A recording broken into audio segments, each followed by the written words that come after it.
तन के दुख मिट जाए तन के पीरा हार जाए, तन के दुख मिट जाए तन के पीरा हार जाए और बीमारी ठीक हो जी।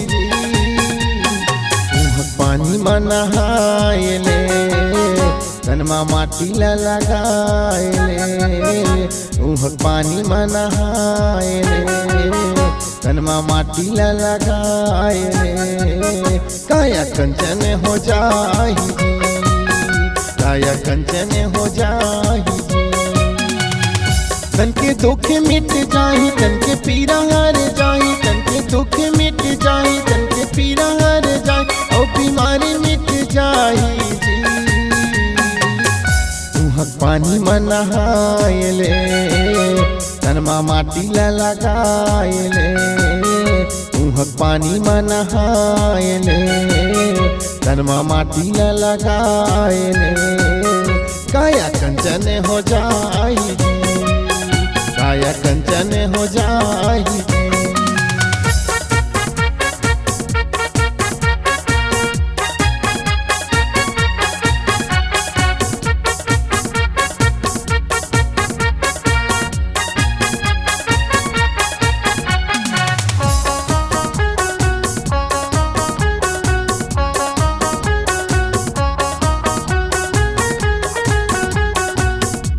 तालाब के पवन भुइया स्वर्गल सुंदर हो गए, छत्तीसगढ़ के कोना कोना ले भक्तन मन सब आते हैं।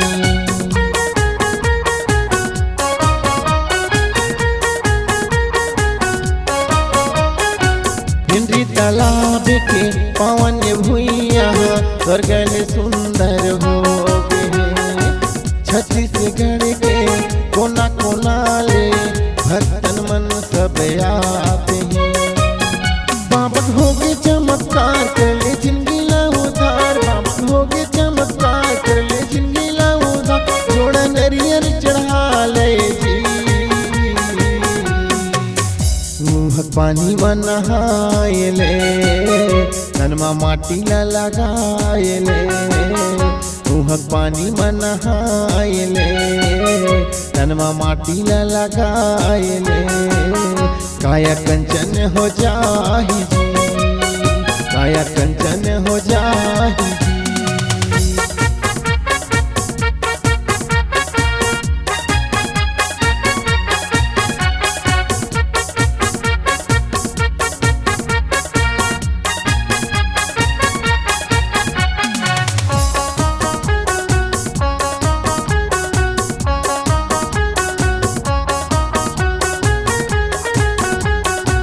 हे अमरदास गुरु पाँव के धुला तोर माथा के चंदन हो गए, कतको प्रकार के बीमारी बाबा ठीक घालो हो गए।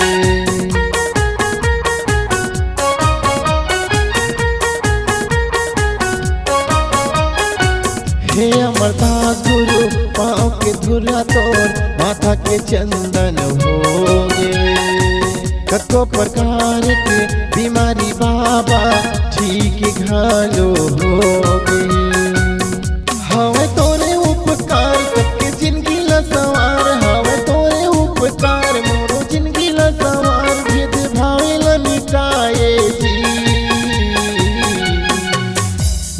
पानी में नहाए ले तन में माटी लगाए ले, पानी में नहाए ले तन में माटी लगाए ले, काया कंचन हो जाए जी, काया कंचन हो जाए जी।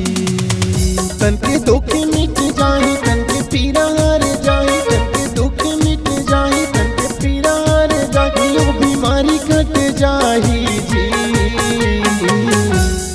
पानी में नहाए ले तन में माटी लगाए ले, पानी में नहाए ले तन में माटी लगाए ले, काया कंचन हो जाए जी, काया कंचन हो जाए जी, काया कंचन हो जाए जी। काया कंचन हो जाहि जी, काया कंचन हो जाहि।